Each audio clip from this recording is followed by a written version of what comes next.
Hi friends, welcome to M K भी special tag channel. Dear friends, आज के इस वीडियो में हम जानेंगे आपके जो आगे आने वाले कॉम्पिटिटिव एग्जाम हैं एनसीएल टेक्नीशियन, इसरो टेक्नीशियन और national seed corporation limited technician के अलावा यूपीआरवीएनएल में आने वाले एग्जाम पैटर्न से रिलेटेड क्वेश्चंस के बारे में हम आज डिस्कस करेंगे।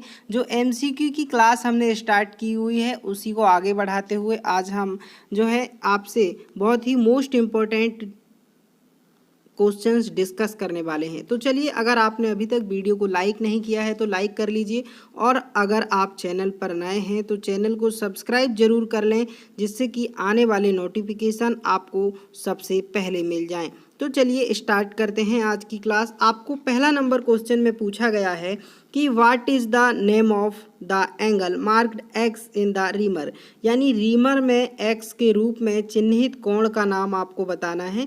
यहाँ पर फिगर में आपको जो है रीमर दिया गया है, और इस रीमर में एक्स से चिन्हित जो भाग है इसमें आपको इसका नाम बताना है। आपको ऑप्शंस दिया गया है rack angle, flute angle, helix angle और क्लियरेंस एंगल। तो आपको जो है एक्स के रूप में चिन्हित कोण का नाम आपको रीमर में बताना है कि ये वास्तव में कौन सा कोण है। तो आपको यहाँ पर अलग अलग ऑप्शंस दिए गए हैं। यहाँ आपको ऑप्शन नंबर सी दिखाई दे रहा है, हेलिक्स एंगल, है ना। हेलिक्स एंगल इसका जो है करेक्ट आंसर हो जाएगा, यानी रीमर में एक्स के रूप में चिन्हित कोण का नाम हेलिक्स एंगल है। ठीक है। आपका अगला क्वेश्चन है, What is the name of the process of finishing the drilled hole, यानी ड्रिल किए गए छेद को फिनिश करने की प्रक्रिया का क्या नाम है। जब आप ड्रिल करते हैं तो ड्रिल करते हैं, है ना, ड्रिल जो आपने किया हुआ है उस होल को फिनिश करना है, तो उस फिनिशिंग की प्रोसेस या प्रक्रिया का नाम यहाँ आपको पूछ लिया गया है कि ड्रिल किए गए छेद को फिनिश करने की प्रक्रिया का नाम बताइए। रीमिंग है, स्पॉट फेसिंग है, काउंटर बोरिंग है या काउंटर सिंकिंग है। इन चार ऑप्शंस में आपको जो है करेक्ट ऑप्शंस बताना है कि ड्रिल किए गए छेद को फिनिश करने की प्रक्रिया का क्या नाम है। आपको यहाँ पर ऑप्शन नंबर ए मिलता है, रीमिंग है ना।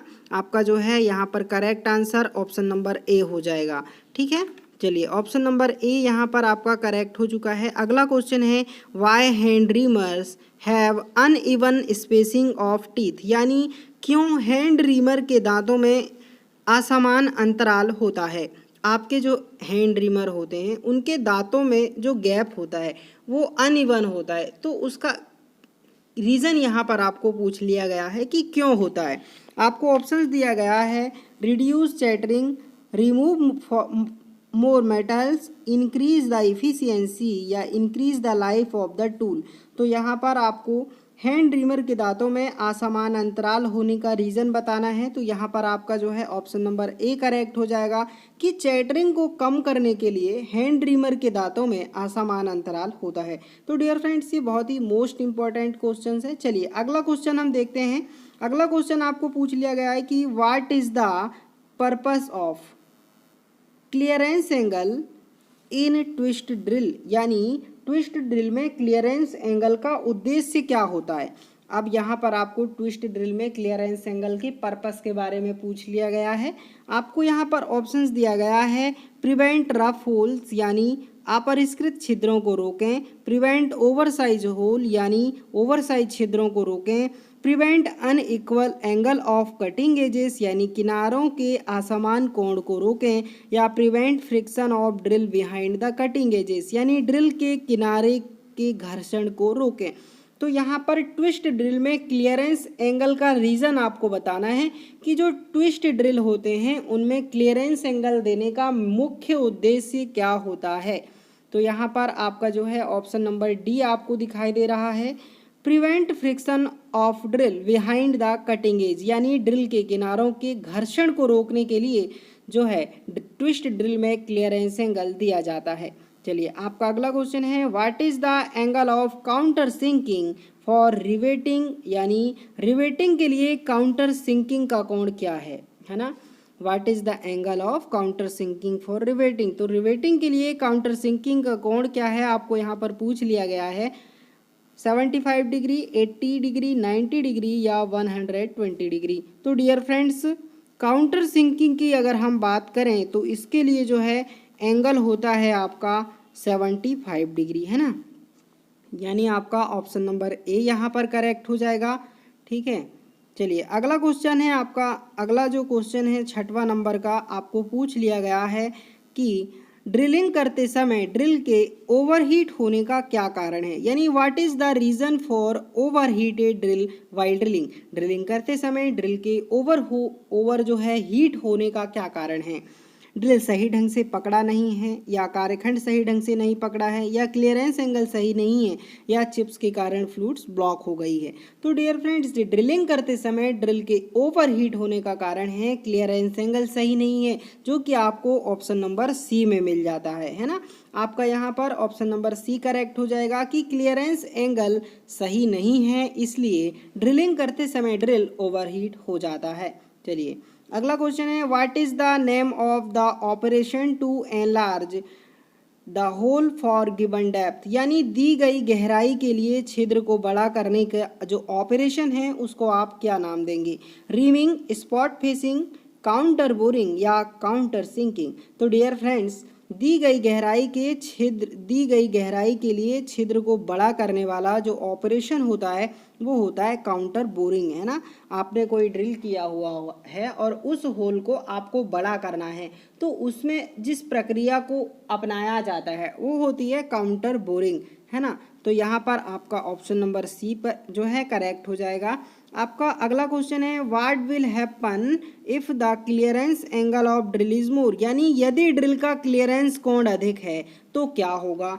यहाँ पर आपको पूछ लिया गया है कि अगर ड्रिल का क्लियरेंस कोण अधिक हो तो क्या होगा।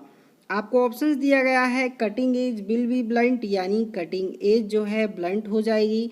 Cutting edge will not be sharp, यानी कटिंग एज तेज नहीं होगी। या cutting edge will become weak, यानी कटिंग एज कमज़ोर हो जाएगा। और कटिंग एज मटेरियल को नहीं काटेगा, यानी cutting edge will not cut material. तो डियर फ्रेंड्स, यहाँ पर आपको क्वेश्चन में पूछा गया है कि ड्रिल का क्लियरेंस एंगल अगर अधिक है या मोर है तो आप उसका क्या रीज़न बताएंगे, है ना। आपका यहाँ पर 8वें नंबर क्वेश्चन का ऑप्शन नंबर सी देखिए, cutting edge will become weak, यानी कटिंग एज कमज़ोर हो जाएगा। अगर आप क्लियरेंस एंगल अधिक देंगे तो उसका जो है ड्रिल का कटिंग एज कमज़ोर हो जाएगा। आपका ऑप्शन नंबर सी यहाँ पर करेक्ट हो जाएगा। चलिए अगला क्वेश्चन देखते हैं। अगला क्वेश्चन आपको पूछ लिया गया है, what will happen if the spindle running out of centre while drilling, यदि ड्रिलिंग के दौरान स्पिंडल केंद्र से बाहर चल रहा हो तो क्या होगा। ड्रिल टूट जाएगा, ड्रिल अधिक गर्म हो जाएगा, ड्रिल रफ होल बनाएगा, या रफ जो है अधिक आकार के छेद बन जाते हैं। तो डियर फ्रेंड्स, 9 नंबर का क्वेश्चन में आपको पूछ लिया गया है कि यदि ड्रिलिंग के दौरान स्पिंडल केंद्र से बाहर चल रहा हो तो क्या होगा। अगर स्पिंडल जो है केंद्र के बाहर चल रहा है तो आपका सीधी सी बात है अधिक आकार का छेद बनाएगा। तो आपका जो है ऑप्शन नंबर डी यहाँ पर आपका करेक्ट हो जाएगा। अगला क्वेश्चन है आपका यहाँ पर, what is the name of the element marked as X of the thread, यानी थ्रेड के एक्स के रूप में चिन्हित तत्व का नाम आपको यहाँ पर बताना है। ये जो है आपका एक थ्रेड है, थ्रेड जो आपका स्क्रू है उसको थ्रेड के रूप में दर्शाया गया है और उसके विभिन्न भागों के नाम बताए गए हैं। तो आपको एक्स से चिन्हित भाग का नाम बताना है कि एक्स से जिस भाग को अंकित किया गया है उसका क्या नाम है। रूट है, लीड है, पिच है, या फ्लैंक है। तो डियर फ्रेंड्स, यहाँ से है ना, रूट से रूट के बीच की दूरी, तो आपका जो क्या हो जाएगा, क्रेस्ट है, ये क्रेस्ट से बीच की दूरी है ना, ये आपकी क्या कहलाती है, पिच कहलाती है। तो आपको ऑप्शन नंबर ऑलरेडी दे रखा है सी में, तो ये आपका ऑप्शन नंबर सी यहाँ पर करेक्ट हो जाएगा। चलिए अगला क्वेश्चन है आपका, What are represent in grinding wheel specification 32A 46H 8V, यानी एक ग्राइंडिंग व्हील जिसका विनिर्देश 32A 46H 8V, उनमें ए क्या दर्शाता है। ए के बारे में आपको यहाँ पर पूछ लिया गया है, ये ग्राइंडिंग से संबंधित क्वेश्चन है।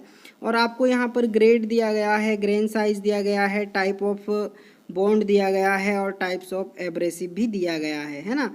तो यहाँ पर जो आपका करेक्ट आंसर हो जाने वाला है, यहाँ टाइप्स ऑफ एब्रेसिव हो जाएगा, यानी एस जो है एब्रेसिव हो जाएगा। ठीक है, तो डियर फ्रेंड्स, इसका जो करेक्ट आंसर है वो ऑप्शन नंबर डी हो चुका है। चलिए अगला क्वेश्चन है, what is to be done after dressing the grinding wheel to run concrete concentric, है ना। कॉन्सेंट्रिक चलने के लिए नए ग्राइंडिंग व्हील को लगाने के बाद क्या करना चाहिए? ट्रूइंग, ग्लेजिंग, लोडिंग और ड्रेसिंग। तो डियर फ्रेंड्स यहाँ पर आप देख पा रहे होंगे कि ग्लेजिंग और लोडिंग जो है दिया गया है। तो ये क्या है? ये ग्राइंडिंग व्हील में आने वाली एरर दोष हैं, है ना, डिफेक्ट हैं। तो ये तो डिफेक्ट हो गए। अब रहा ट्रूइंग और ड्रेसिंग। तो आपको जो है कॉन्सेंट्रिक चलने के लिए जो नए ग्राइंडिंग व्हील होते हैं उनको ट्रू करते हैं या ट्रूइंग करते हैं। तो आपका जो है 12 नंबर का क्वेश्चन का करेक्ट आंसर ए हो जाएगा, जो कि ऑप्शन नंबर ए में दिया गया है ना। चलिए अगला क्वेश्चन है, what is the product obtained from blast furnace, यानी ब्लास्ट फर्नेस से प्राप्त उत्पाद क्या है? Pig iron, cast iron, wrought iron या मेलेबल आयरन। तो डियर फ्रेंड्स, ब्लास्ट फर्नेस से जो उत्पादन प्राप्त होता है उसको हम पिग आयरन कहते हैं, यानी ऑप्शन नंबर ए में हमें मिलता है, यानी ऑप्शन नंबर ए करेक्ट हो जाएगा। अगला क्वेश्चन है आपका, which metal is used to manufacturer magnets, ball bearing and cutting tool. Magnet, ball bearing और कटिंग टूल के निर्माण के लिए किस धातु का उपयोग किया जाता है? तो आपका यहाँ पर कोबाल्ट दिया गया है और यही जो है करेक्ट आंसर होगा कि मैग्नेट, बॉल बेयरिंग और कटिंग टूल के निर्माण के लिए हम जो है कोबाल्ट का इस्तेमाल करते हैं। चलिए अगला आपका क्वेश्चन जो है 15 नंबर का पूछ लिया गया है कि how much copper contains in pyrite सोर, यानी पायराइट अयस्क में कितना तांबा होता है? 0.15, 0.32, 0.5 या 0.45। तो जो पायराइट अयस्क होता है उसमें तांबे की मात्रा की अगर बात की जाए तो वो होता है 0.32, जो कि आपको ऑप्शन नंबर बी में मिलता है, यानी ऑप्शन नंबर बी आपका करेक्ट हो जाएगा। अगला क्वेश्चन है आपका, which metal is resistant to many types of acid, यानी कौन सी धातु कई प्रकार के अम्लों के लिए प्रतिरोधी है? टिन है, निकल है, लेड है या क्रोमियम है? तो आपका ऑप्शन नंबर सी यहाँ पर करेक्ट हो जाएगा कि जो लीड धातु है ना, लीड धातु जो होती है कई प्रकार के अम्लों के लिए प्रतिरोधी होती है। आपका अगला क्वेश्चन है, what is the use of telescopic gauge, यानी टेलीस्कोपिक गेज का क्या उद्देश्य है? बाहरी आयाम को मापने के लिए या गहराई मापने के लिए या कोणीय आयाम को मापने के लिए या छेद और स्लॉट के आकार को मापने के लिए? तो आपका जो टेलीस्कोपिक गेज होता है वो एक अप्रत्यक्ष मापी टूल होता है। आपको ये क्वेश्चंस में भी पूछा जाता है कि टेलीस्कोपिक गेज एक किस प्रकार का उपकरण है? तो यहाँ पर आपका करेक्ट आंसर हो जाएगा, टेलीस्कोपिक गेज एक अप्रत्यक्ष मापी औजार है। इसके अलावा यहाँ आपको पूछ लिया गया है कि इसका उपयोग क्या है? तो आपका मेजर साइज ऑफ होल्स और स्लॉट्स, यानी छेद और स्लॉट्स के आकार को मापने के लिए टेलीस्कोपिक गेज का उपयोग किया जाता है। ऑप्शन नंबर डी आपका यहाँ पर करेक्ट हो जाएगा। आपका अगला क्वेश्चन है, which method is suitable to remove the broken stud very near to the surface, यानी सतह के पास टूटे हुए स्टड को निकालने के लिए कौन सी विधि उपयुक्त है? एजी आउट विधि, ड्रिल होल बनाना, प्रिक पंच मेथड या वर्गाकार टेपर पंच का उपयोग? तो सतह के पास से टूटे हुए स्टड को निकालने के लिए यहाँ पर दी गई विधियों में प्रिक पंच विधि उपयुक्त है, यानी आपका ऑप्शन नंबर सी यहाँ पर करेक्ट हो जाएगा।